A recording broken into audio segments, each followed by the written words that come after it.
Hello and welcome to Fin Business. Today we are in conversation with PV Bharti from Corporation Bank. Welcome on the show, ma'am. Thank you. My first question is, NPA has been a major issue in the public sector banks as well as private sector banks. IBC has been a big game changer when it comes to recovery and setting up a process for recovery. What are your views? How are public sector banks considering IBC as a next milestone under recovery? Yeah, IBC has been really a welcome step for the purpose of recovery. Initially in IBC, they declared NCLT first list and second list. So there were a lot of expectations that we will be recovering from the first list and second list. Of course, from the second list, first list, there were 12 accounts. 2 accounts have been settled, and we are looking forward that the other 10 also will soon have a resolution.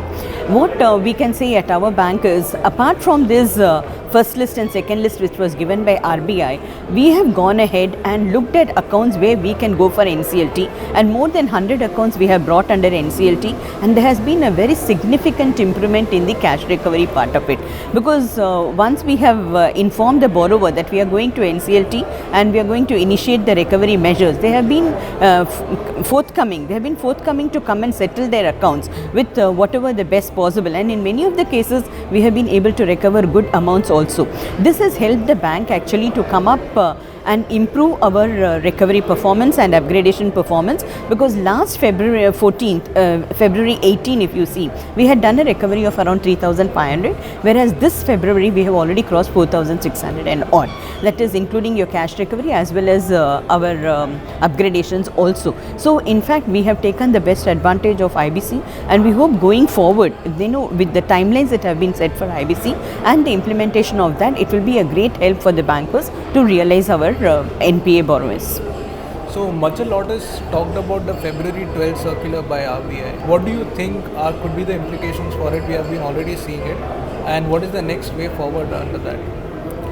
Yeah, the February 12th circular, yes, because of the asset classification we have done wherever, earlier we had a lot of schemes. You had the CDR, the SDR, the S4E, and the challenge was those accounts where we were going to implement it, but on February 12th, like, it could not be implemented, those accounts had to be classified as NPA. So that had been a challenge for us. We had to downgrade a good number of accounts in the process. Again, the NPA percentage went up, but taking advantage of the SARFAESI, what steps the bank has initiated? One was taking advantage of the IBC, where more than 100 accounts have been filed. Second thing is, we have ensured the SARFAESI notices have been issued to all the eligible borrowers, and this has resulted in a substantial recovery from the accounts where we are already holding securities. And the third best thing I would say is the e-auction side. We have been very successful. We have brought around 400 properties have been brought out on the e-auction side, where we have really sold the properties. And recently we had a very typical case where there was a major challenge from the customer, and yet we were able to recover it,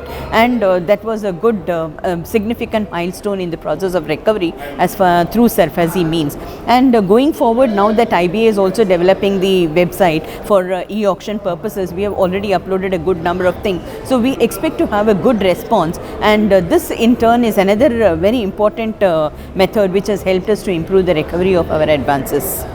So post IBC, do we see that the lending scenario is changing in public sector banks? Like new mechanisms of lending will be taken into consideration, that proper due diligence will be done, that the accounts don't turn into NPA? As a banker, we would say our monitoring and follow-up will start from day one.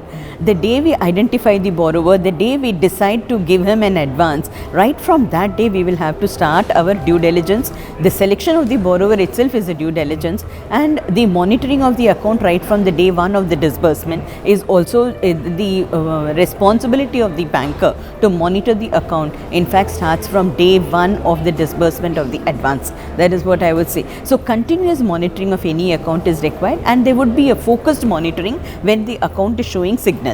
So now we have the systems of early warning signals are in place. We have the SMA 1 and SMA 0, 1 and 2. You have the CRILC statement. So unlike years, now we have a lot many information sites. So we will be able to get not only the due diligence of the customer, you can know his background, you can know what he is dealing with the other banks. Earlier, we would not have an insight into what are the other banks he is dealing with, what is his position, what is the nature of his accounts with the other bank. Whereas now everything is very clear. If he is above 5 crores, it is reflected in the CRILC. So we have more access to information. We have more access to the information on the borrower, which should actually help the banks to take a very conscious decision about selection of the borrower, about the finance that they are going to give and how they are going to monitor. And another important aspect for the bankers is, unlike instead of focusing on wholesale, like on corporates and taking larger exposures, now we also have a focus on the retail banking. An ideal situation would be 50% corporate and 50% towards your retail, agriculture and MSME. So now the bankers are looking at that shift. So we also hope, because we are a bank which has spread out, almost 500 branches in each rural, urban, semi-urban and metropolitan. So we have a lot of opportunity. So we would like to see that we also focus on good amount of retail, because housing is the focus now. Housing for all by 2022 gives you a lot of opportunity. And then you have the retail personal loans, because now people are willing to borrow and spend. So there is a lot of opportunity in that. And agriculture is another thing. There's a lot of classification. And MSME, of course, a lot of us are with all the SOPs that is being given to MSME. There is a lot of scope for improvement in MSME. So the advances portfolio of the bank would be scattered across to all these centers, which gives us a lot of opportunity to have a balanced outlook on the entire growth portfolio. So we should be having a good growth portfolio in the future. All right, ma'am, those were some great insights. Thank you so much for talking to me. Thank you so much.